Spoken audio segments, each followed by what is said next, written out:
एकेकाळी एका घनदाट जंगलात एक गजबजलेला बाजार भरत असे.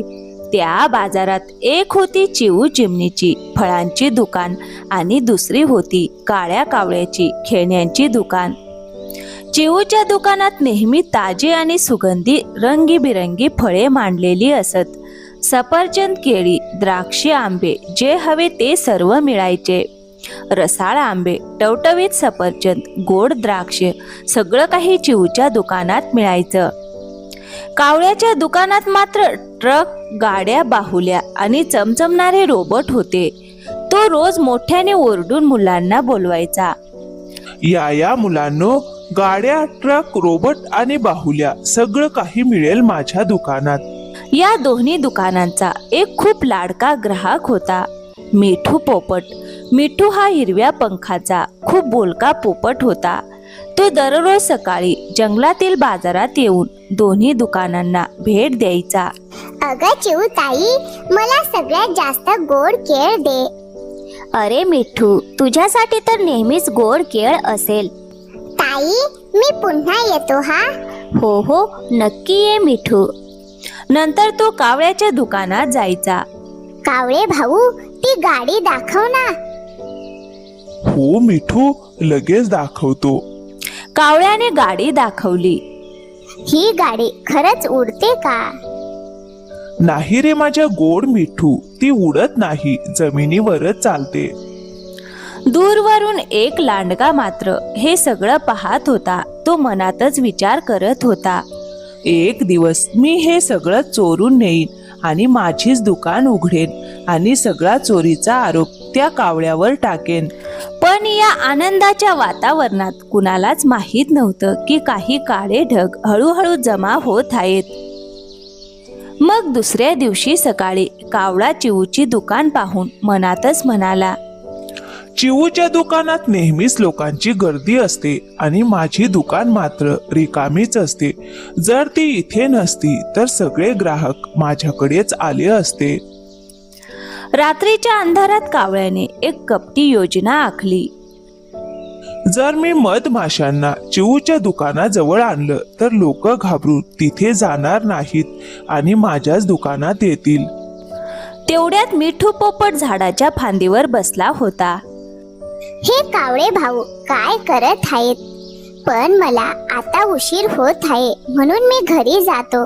उद्या सकाळी विचारतो, असे तो मनातच म्हणाला. त्याच दरम्यान कावळ्याने हळूच मधमाशांचे पोळे चिऊच्या दुकानाजवळ टांगले. मग सकाळ होतात जंगलात एकच खळबळ उडाली.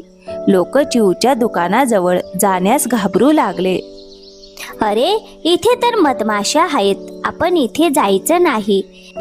अरे देवा, हे काय झालं? या मधमाशा अचानक इथे कशा आल्या?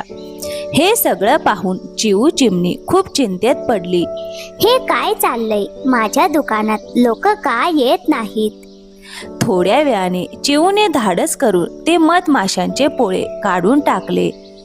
नंतर तिथे मिठू पोपट आला. त्याने रात्री पाहिले होते की कावळा काहीतरी गुपचूप करत होता. मिठूच्या मनात मोठा संघर्ष सुरू झाला. मी माझ्या मित्राला कावळ्याला लाजिरवाणं करू इच्छित नाही, पण खरं सांगणंही गरजेचं आहे. जर मी शांत राहिलो तर चिऊ ताईचं नुकसान होईल आणि जर खरं सांगितलं तर कावळे भाऊ माझ्यावर रागावतील. आता मी काय करू? शेवटी त्याने धाडस केलं आणि तो चिऊकडे गेला. चिऊ ताई, मला तुला एक खूप महत्वाची गोष्ट सांगायची आहे. हो मिठू, सांग ना, मी ऐकते आहे. चिऊ ताई, तुमच्या दुकानाजवळ जे मधमाशांचं पोळं आहे ते कावळे भावांनीच लावलं आहे. मी त्यांना काल रात्री तसं करताना पाहिलं होतं. काय? कावळा असं का करेल? चिऊ ताई, मला नक्की माहित नाही, पण मला वाटतं तो तुमच्या दुकानाचा हेवा करतो. चिऊने मिठूचं म्हणणं मान्य केलं आणि ती जंगलाच्या राणी मोरणीकडे गेली. महाराणी, जंगलात काहीतरी चुकीचं घडत आहे. कावळ्याने माझ्या दुकानाजवळ मधमाशांचं पोळं लावून लोकांना घाबरवलं आहे. अरे, ही खूप गंभीर गोष्ट आहे. कोणाच्या मेहनतीला नुकसान पोहोचवणं जंगलाच्या नियमांच्या विरोधात आहे. मी स्वतः जाऊन पाहते. महाराणी मोरणीने ठरवलं की ती कावळ्याच्या कपटी योजनेचा पर्दाफाश करणार. मिठू, तूही माझ्या सोबत चल. सगळ्यांना खरं काय आहे ते समजलं पाहिजे. रात्रीचा गडद अंधार जंगलावर पसरला होता. कावळा पुन्हा एकदा मधमाशांचं पोळं घेऊन आला. त्याच्या डोळ्यात नव्या कपटी योजनेची चमक होती. यावेळी कोणीही वाचणार नाही. पुन्हा पोळं लावलं पाहिजे, म्हणजे चिवच्या दुकानात कोणी येणार नाही. पण त्याला माहित नव्हतं की यावेळी त्याची ही चाल महाराणी मोरणी पाहत होती. मोरणी शांतपणे झुडपांच्या मागे लपून कावळ्याच्या हालचाली पाहत होती. अचानक ती पुढे आली आणि म्हणाली, अरे कावळ्या, थांब. कावळा घाबरून थरथर कापू लागला.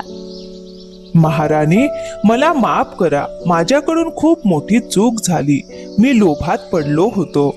अरे कावळ्या, जंगलाचे नियम स्पष्ट आहेत. दुसऱ्यांच्या मेहनतीचं नुकसान करायचं नसतं. तू तुझी चूक मान्य केली आहेस, पण तुला शिक्षा देखील मिळेल. हो महाराणी, मी तयार आहे. कावळ्या, तुला मेहनत करावी लागेल, तेव्हाच तुला खरा सन्मान मिळेल. मग दुसऱ्या दिवशी महाराणीच्या आदेशाने कावळा चिवू चिमणीला मदत करू लागला. तेवढ्या तिथे एक चतुर लांडगा आला. तो मनातच म्हणाला, आता जर मी चोरी केली तर सगळा आरोप कावळ्यावर जाईल. मग रात्री पुन्हा अंधार पसरला आणि संपूर्ण जंगल गाढ झोपेत होतं. तेव्हा लांडगा हळूच चिवूच्या फळांच्या दुकानाजवळ पोहोचला. आज मी एकही वस्तू सोडणार नाही. लांडग्याने चिवूच्या दुकानातील फळं चोरली आणि कावळ्याच्या दुकानातील खेळणीही चोरून नेली. आज तर मी खूप खुश आहे. सगळं काही चोरलं मी, असं म्हणत तो तिथून निघून गेला.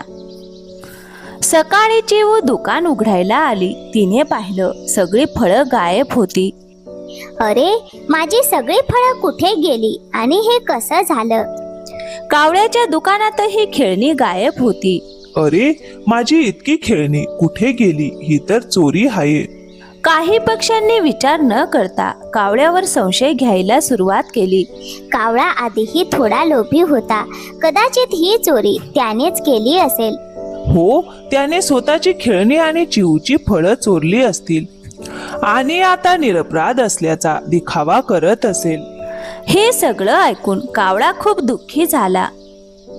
मी कधीच चोरी करू शकत नाही. मी तर मेहनत करून माझं दुकान चालवतो, पण सगळेच माझ्याकडे संशयाने पाहत आहेत. तो लगेच चिवू चिमणी आणि मिठू पोपट यांना भेटायला गेला. मला वाटतं कुणीतरी माझ्यावर खोटा आरोप करत आहे. मला माझं निरपराधत्व सिद्ध करावं लागेल. अरे कावळ्या, मला माहित आहे तू कधी चोरी करणार नाहीस. आपण मिळून खरं काय आहे ते शोधूया. हो, मलाही कावळे भाऊंवर संशय नाही. आज रात्री मी झाडावर लपून बसतो आणि पाहतो की खरा चोर कोण आहे. मग रात्र झाली. सगळीकडे शांतता पसरली होती.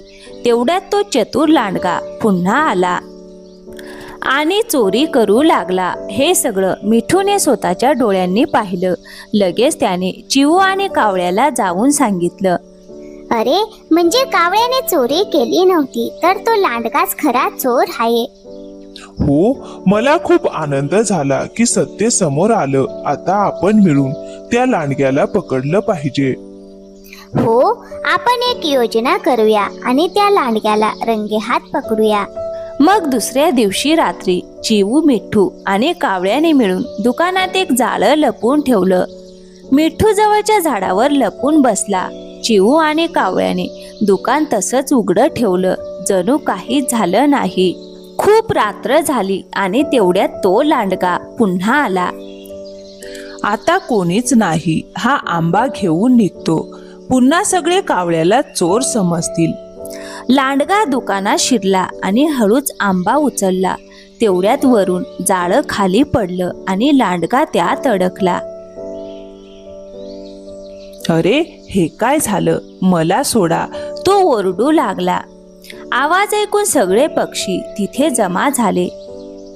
अरे, हाच खरा चोर आहे. आपण तर कावळे भावांना दोष देत होतो. हो, मी सांगितलं होतं ना, मी काही केलं नाही. सगळे मिळून महाराणी मोरणीकडे गेले आणि तिला सगळी गोष्ट सांगितली. अरे, तुझ्या चोरीमुळे एका निरपराधावर खोटा आरोप झाला. हे खूप चुकीचं आहे. महाराणी, मला माफ करा. माझ्याकडून खूप मोठी चूक झाली. मला थोडा लोभ झाला होता. अरे, तू कावळ्याचा सन्मानही मातीमध्ये मिसळलास. या जंगलात प्रामाणिकपणा हाच सर्वात मोठा धर्म आहे. जो तोडेल त्याला शिक्षा मिळेलच. तिने आदेश दिला. या लांडग्याला 1 महिन्याची शिक्षा द्या. लांडग्याला जंगलातील तुरुंगात टाकण्यात आलं. तिथे तो रोज जंगलाची साफसफाई करणार होता आणि आपल्या चुकीचा विचार करणार होता. मित्रांनो, आपल्याला या कथेतून एकच शिकवण मिळते. नेहमी सत्य आणि प्रामाणिकपणा जपा. खोटेपणा आणि लोभ शेवटी आपल्यालाच अडचणीत आणतात. तर मित्रांनो, कसा वाटला आजचा व्हिडिओ? आवडला असेल तर व्हिडिओला एक लाईक करा, शेअर करा आणि हो, चॅनलवर नवीन असाल तर प्लीज चॅनलला सबस्क्राईब नक्की करा. थँक्यू, धन्यवाद.